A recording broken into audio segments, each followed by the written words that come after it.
Muy buenas tardes, mi gente. This is Dianelli Reyes, a co-host of the Found in Translation talk show and your host for this segment of Bomba Live Virtual Puerto Rican Celebration, a showcase of the talent and character of the Puerto Rican people.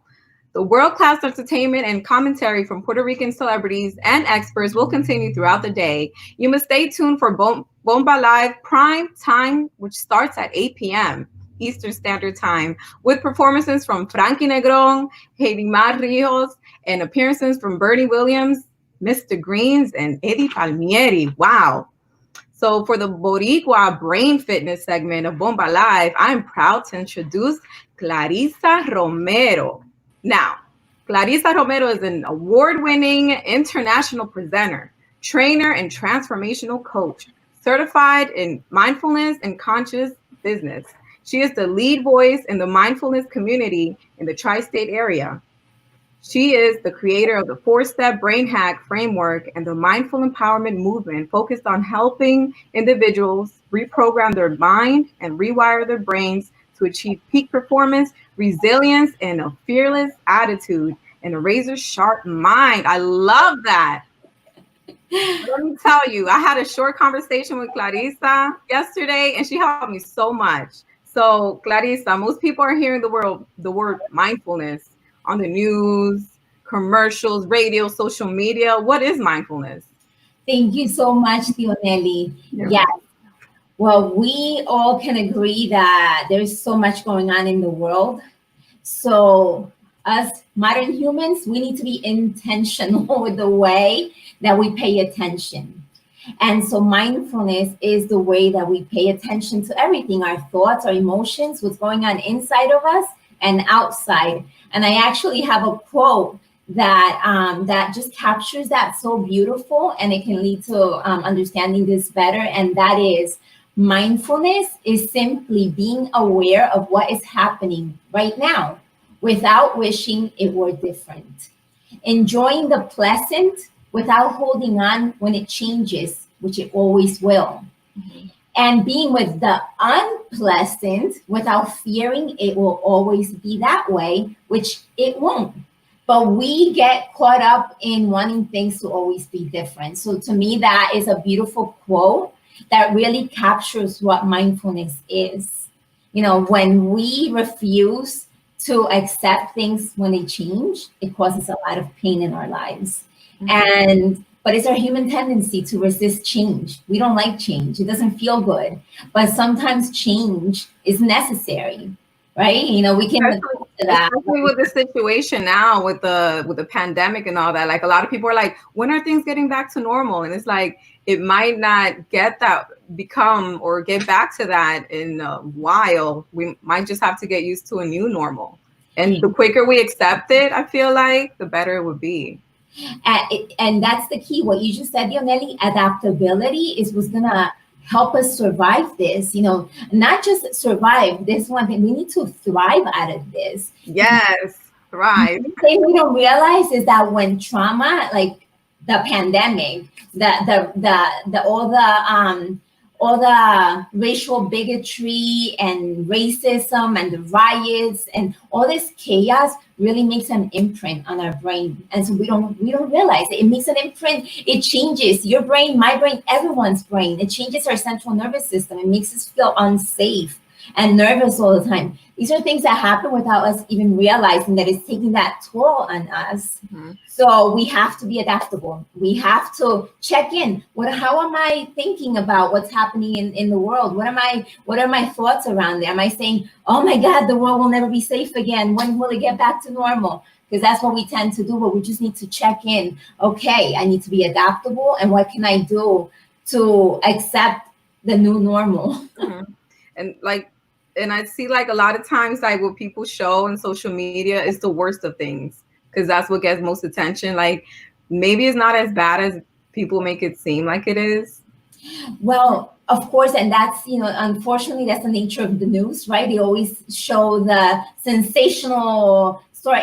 But there are some things going on in our society that have been going on for a while, and they're not so nice.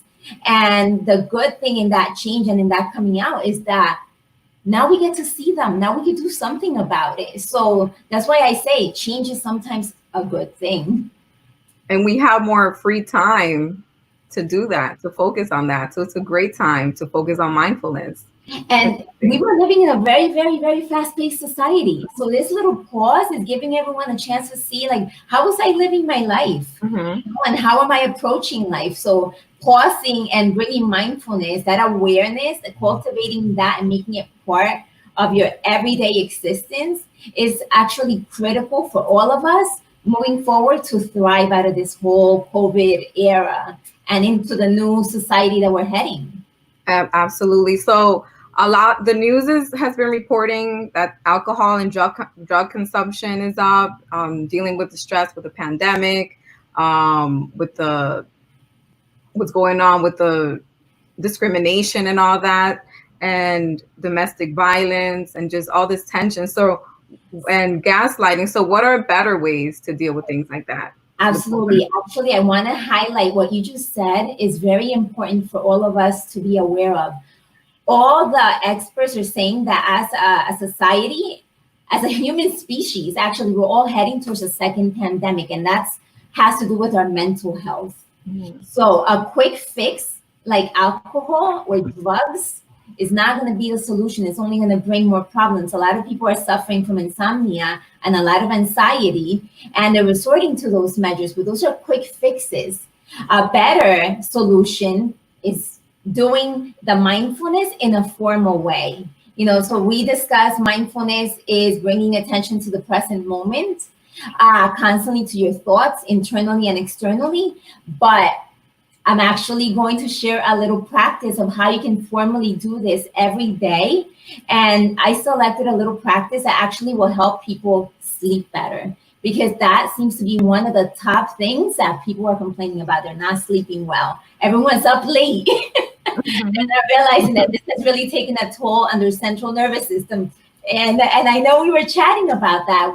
Every other person I speak to is having an issue with that. So I actually have my little singing bowl here, and I'm going to invite your audience to participate in this little practice. So I'm going to set the tone for this transition with something that's called a singing bowl. And we're going to listen to it 3 times. And I'm going to guide everyone through a body scan. It's a mindfulness practice. You could put a timer, or you can just do this before you go to sleep every day. So let's. Should we close our eyes when we do that? We're going to close your eyes after we hear this sound. So for now, I want all of you to just listen to the sound. So you're using your hearing sense.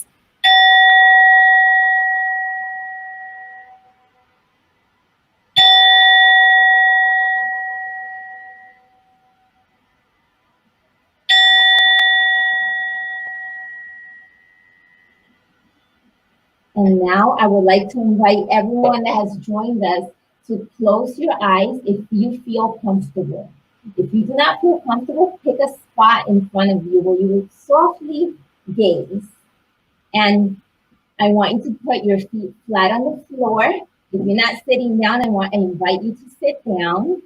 So, and with the eyes closed or softly gazing somewhere, I want everyone to put their palms down on their legs.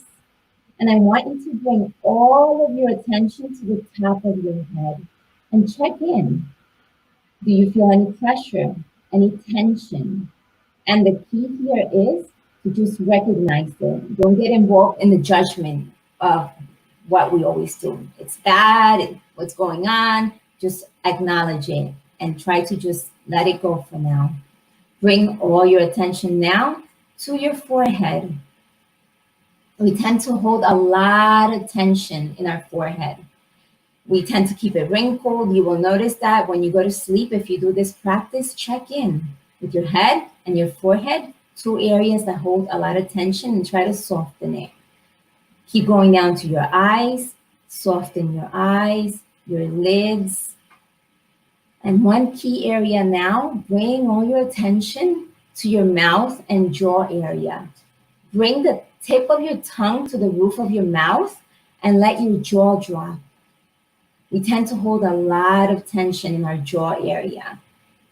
And now bring your attention down to your neck and your elbows, and I'm sorry, to your shoulders. Another area that we hold so much tension. Me in particularly, I hold a lot of tension on my shoulders. Check in. Are they even? And try to just relax them and even them. Keep bringing your attention down to your arms, all the way down to your fingers.